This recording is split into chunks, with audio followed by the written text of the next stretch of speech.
gonna do this in English, and I'll try and speak slowly, which is usually something I can't possibly do, but I'll try. So I'll do it in English, which forces me to slow down. We're a very young institution. We opened in Paris a bit more than a month ago, after a 4 years project, trying to open up a new arts center in Paris, which is dedicated to both exhibition and art production, and we support young contemporary artists. We're located in the city center, in an area called Le Marais, which is a very old heritage area in Paris. We're very close to the Pompidou Center, which makes us a very, very small neighbor to a huge institution in contemporary art. And we have developed a rather original, I would say, way of using our data to build up a digital repository. So I'll just say a few words about who we are, because I'm not sure, of course, most of you probably don't know us, as we're a very new institution. So we are the company foundation from the Galeries Lafayette brand, which is a huge department store brand, having stores in France but all over the world as well. And it's a family business, always devoted to art, design, and using art and design as a very strong inspiration for their business. So that's why they were very sincere in their way of founding a new art center in Paris dedicated to making art rather than just exposing it. So we're a very small team. We're about 15 team members, plus 20 plus people serving the rooms when exhibitions are on. But as permanent workers, we're only 15 people. We opened, as I said, in March. We are quite intensively open. We open 66 hours a week, which makes we closed on Tuesdays, and we open 10 to 8 on 3 days and 10 to 10 the other days. We have about 2,000 square meters, which is about 850 square meters of exhibition spaces and 450 square meters of workshops. So we have about two-thirds and one-third split in the spaces. And we have, not ridiculous, but not that big compared to other big foundations you may know in Paris. We had 20 million euros for the first 5 years, which is the global amount for the all years, and we are now negotiating with the company our next budget, which I don't know yet, but it's that kind of amounts. So our building was renovated, because it's a 19th century building, was renovated by Rem Koolhaas, the Dutch architect, and it is first public building in Paris. It's original in a way that because it's a very protected area, Rem Koolhaas couldn't touch anything from the original building, which is an old warehouse from a department store. And he could only excavate the windows, so keeping the structure of the building and getting rid of all the windows, and the internal windows, the one facing the yard. And inside the yard of the building, he built up an exhibition tower, which is all made of glass and metal, and that has, which is the big innovation in this building, moving floors. So inside this tower, you have 4 moving platforms.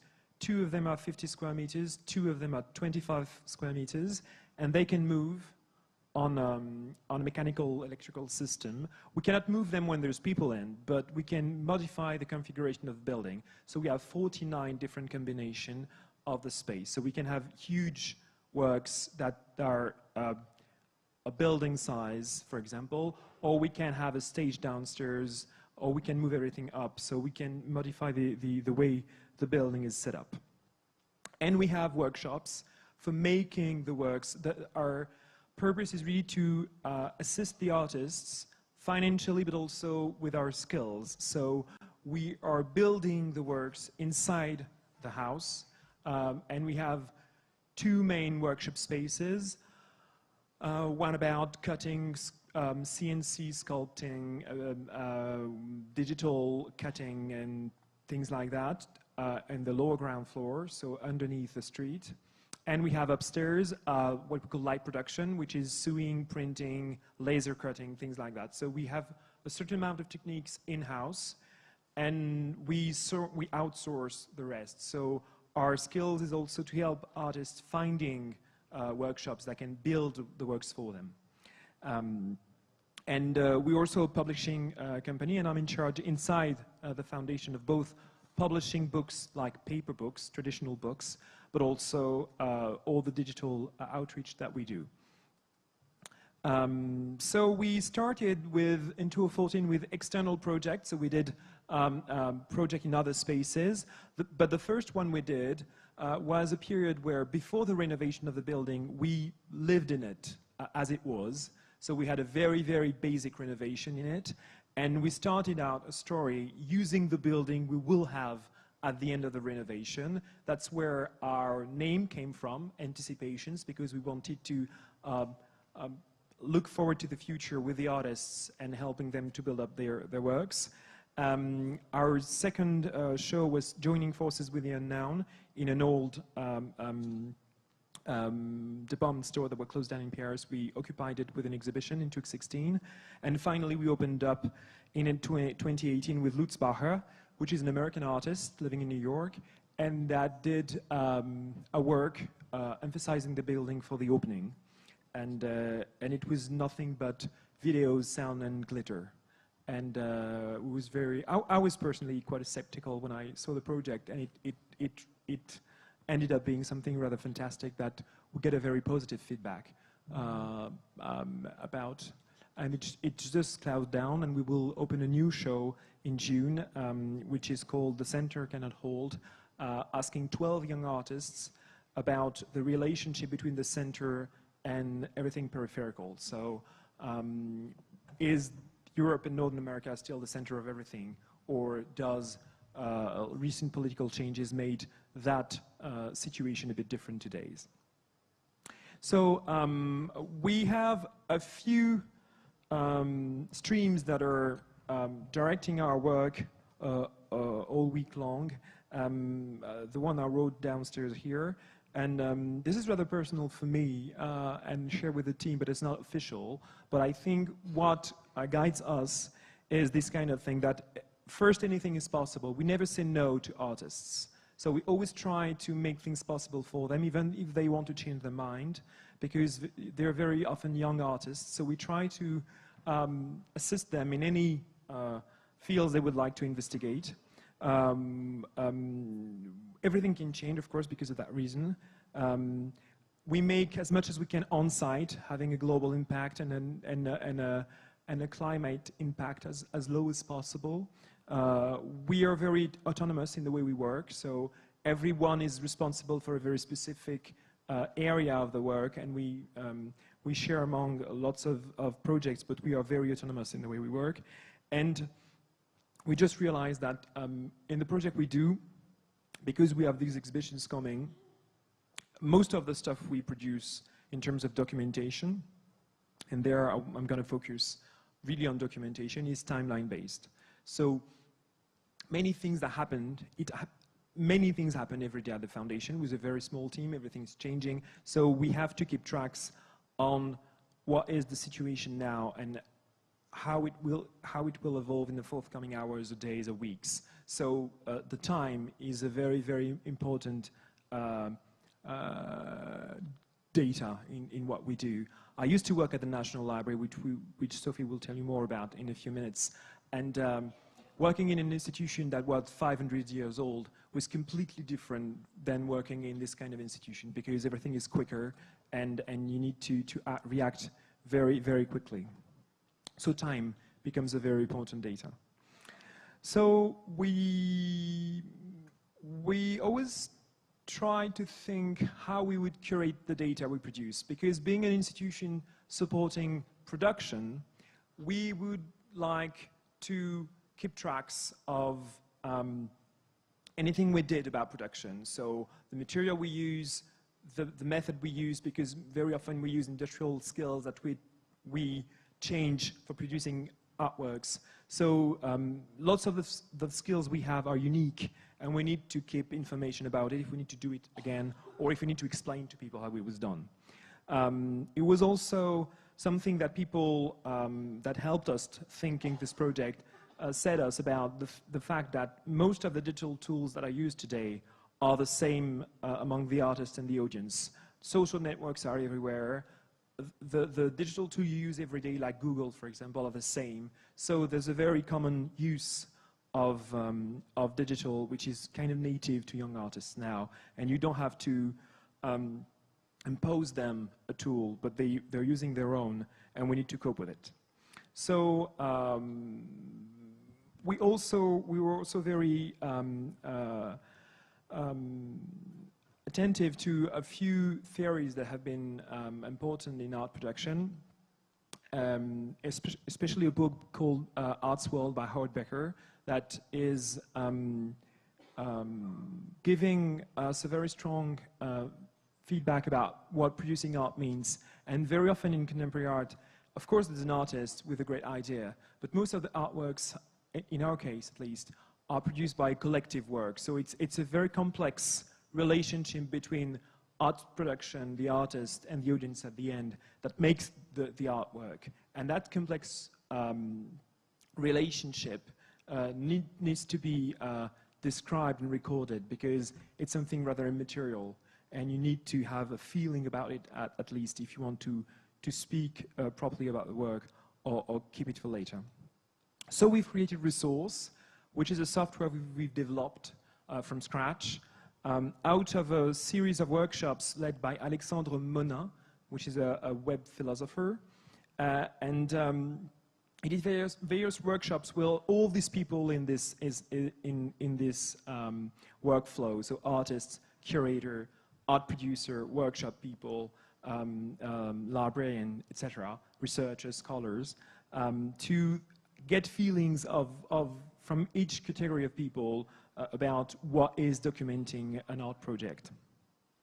And we hired a company called Mnemotics in Nice, south of France, that is a team composed by many scholars and researchers in computer science to develop this tool, which is now three main things: a full web interface that we'll see just after the slide, a mobile app that we use with our phones, but only for the team of the foundation and the artists, and an API, which is pulling out the data from the main application to other tools that we use for public outreach. So now it's pulling the data to our website, and in June it will be used as well to pull out the data to the mobile app for public. So the public can download an app visiting the space, and they get information when they are inside the space, thanks to Bluetooth beacons.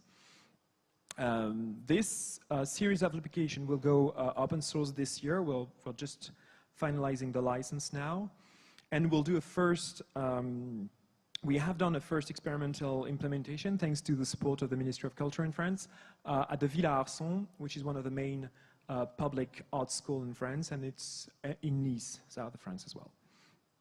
So the main architecture of the software is this one on the schema. So we have Weaver at the central part of the schema, which is our web application, works at the website, where you can describe your project. It's timeline based, so you have the timeline of the projects.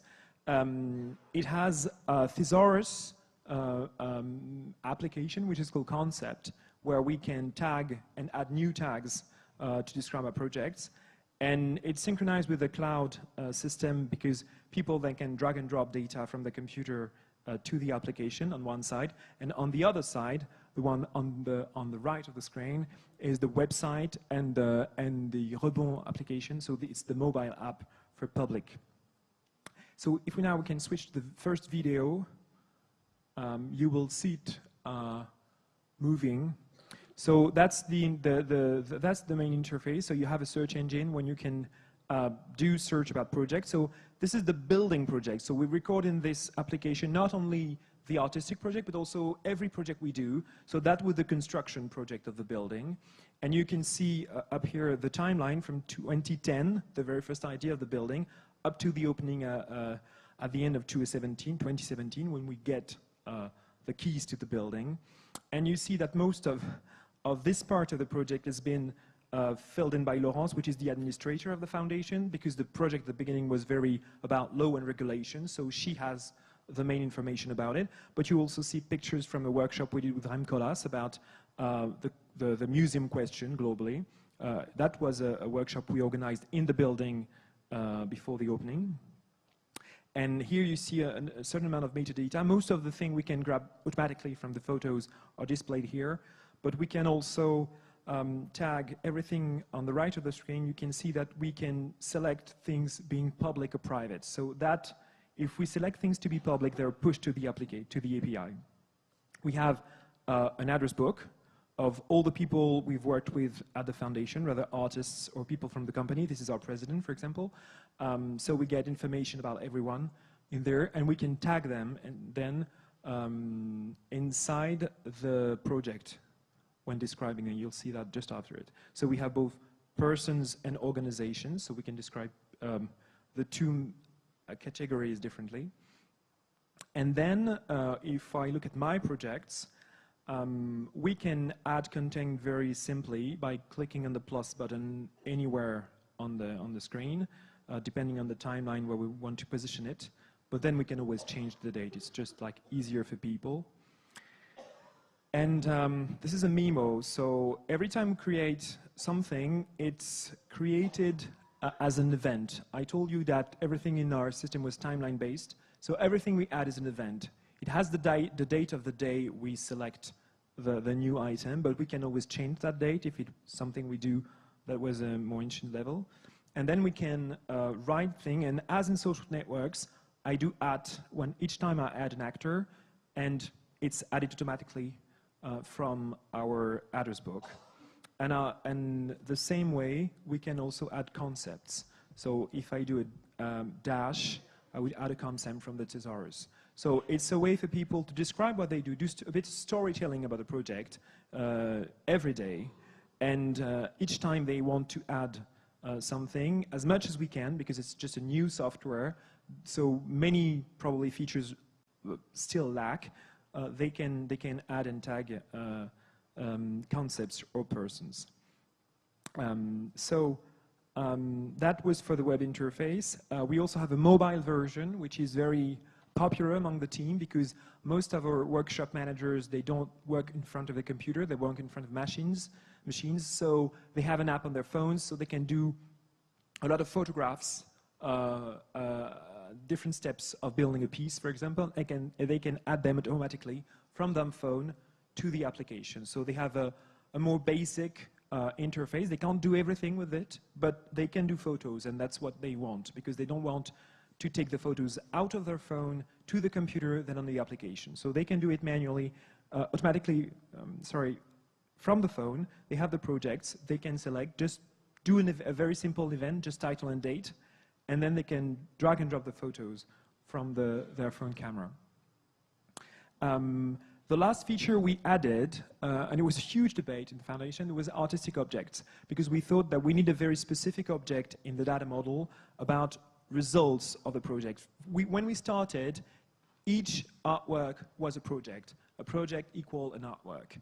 But we just realized that sometimes the project is at the end 3 artworks, for example, or is no artwork because we decided this is not an artwork at the end, we will not exhibit it.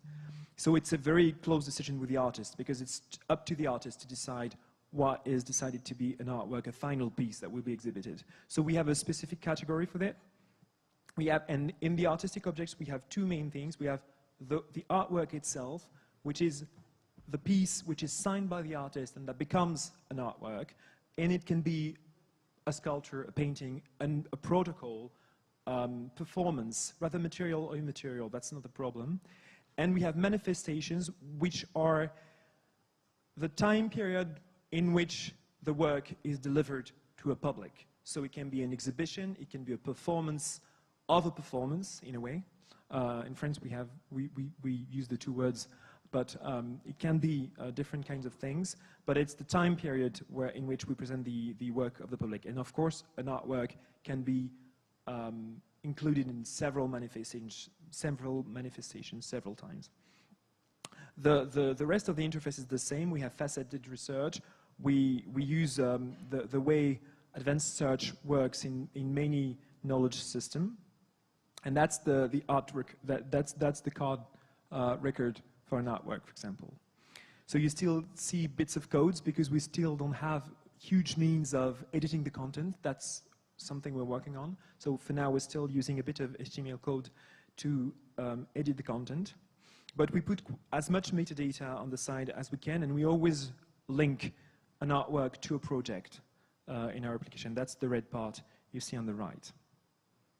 And the artist, the artist is just at the back. We have people we can add to the project. So if we now turn to the public side of it, this is the website of the foundation, at least part of it. I've zoomed to the exhibition artists, for example, if I just log in, it's a Drupal system, so a very common system for a publicizing website. I've just logged in, and if you see, for people knowing Drupal, you see the very common parts of a Drupal editing system, and there is a resource tab just added to that. That's been added by Reciproc, the company developing the website for us. And this is a link to the API. And if I open it and go to the data, this is the data we receive every hour from the resource system. So inside the Drupal system, we receive all the data that has been tagged as public. And then, I won't explain everything, but you can call the data from the API into the Drupal system. That way, no one, and I was very specific about it, no one can modify the content inside Drupal. They have to go back to the original system to modify the data. The only thing we can do in the Drupal system is cosmetic. So that way, we make sure that the data everything we've written about an artist or work has been done in the central management system and not in something else. So that way, if we modify the description of the work, it's done in the original system and nowhere else. And it saves a lot of time for us, because then we don't have many versions of an artwork description or anything else. We push everything from the same system. And that's the last thing I would like to show you. If we can have just the last video. This is a preview of the application we will be launching in June for the next exhibition. So that's the mobile app people will have. So they can download it when they are in the space. And if they get close to a work, they get a content pushed to their phone through a Bluetooth beacon, which is near the piece. And they can get additional information, so they can get videos, they can get what we call the production notebook, so events related to the production of the piece. This is a circle flute we produced for a previous exhibition. They can get various types of content. This is, for now, partly random because we're really building the system right now, but it's an example of things you can have about events or artworks that can be seen in the foundation. We've chosen to not have many digital displays in the foundation because we feel that feeling artworks is an experience you need to feel the way you want. So we didn't want to have many screens or devices inside the foundation. So people who want to have more information use their phone, take the app, and they can get content pushed to them if they want. If they don't, they just click later on their phone, or they don't use the app at all if they don't want information at all. And then there is living humans like mediators. We have one in every room, and they can also talk with you. But we do either the app or real people, but we don't have devices in the room because we felt that most of the works are already very device using. So we have lots of interactive work sometimes. We have videos, but that's the choice of the artist. So we don't want to add another layer upon it, except a very light one. So that's what we've decided to connect it to our management system and use a mobile app. That's what I had to say to you. I think it's the last, that's the next step we have about this knowledge management system. For those close to France, we organize a small conference about it in Nice, south of France, on the 5th and the 6th of June. So if you want to come, it's a very short notice, but if you're still available at the beginning of June, south of France, just please come you'll get much more information about it because we're building now community about this application. So you would be very welcome. And if you need any more information, this is my contact. So please feel free to ask any questions.